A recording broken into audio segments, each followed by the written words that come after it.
We know there's been a lot of conversation recently about the identity of Call of Duty.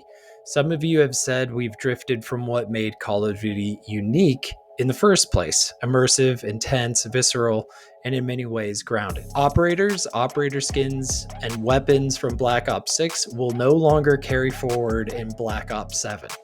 Black Ops 7 needs to feel authentic to Call of Duty in its setting. That is why this change applies only to Black Ops 7. Call of Duty Warzone is not affected, and all of your Black Ops 6 content stays usable there. How scared is Call of Duty right now of the monster that is the looming Battlefield 6? What do you guys think? Music to my ears. Oh my gosh, that makes me so happy. I feel like a yo-yo with this game because I was really high when we first saw that very first trailer with Hottie Milo showing up as being the main character. And then this last trailer, I didn't really care too much. It seemed a little crazy. But then they came out with this news and it just makes me so happy. They're threading that needle really well with the main game is going to be mill shooter. You know, it's sci-fi, so there's going to be a little bit of that heightened reality aspect of it, which is totally fine.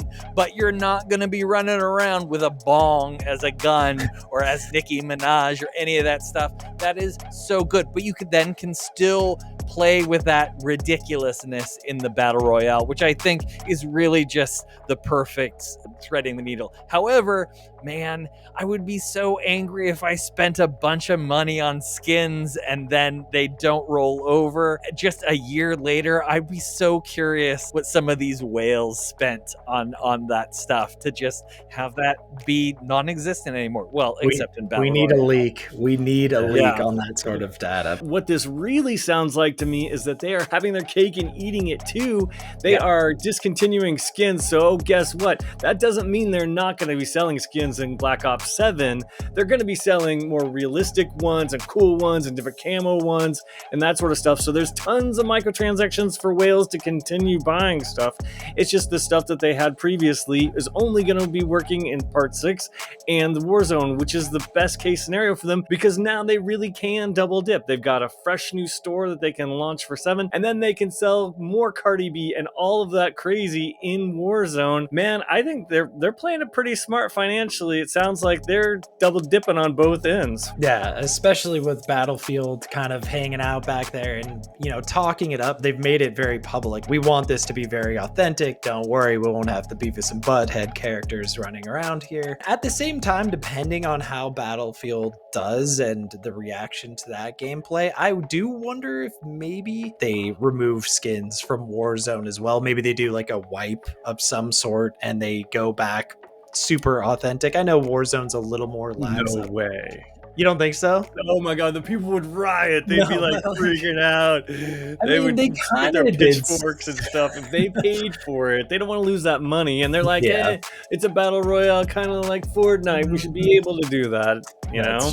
That's true. Okay, maybe that won't happen. I'll just take that one back. But hey, to be honest, I'm with you, Malding. I was on the fence about this, and hearing this is nice to hear. I'm stoked because I loved Modern Warfare 2019. Such a GOAT game.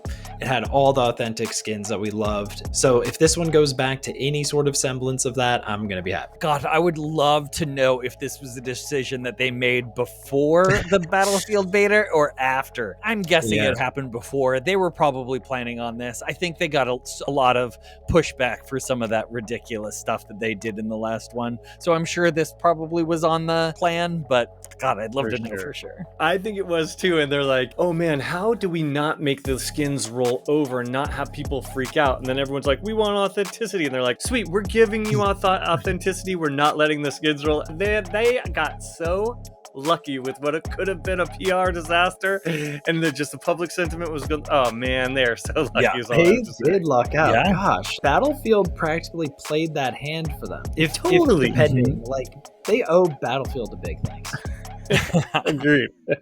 Agreed.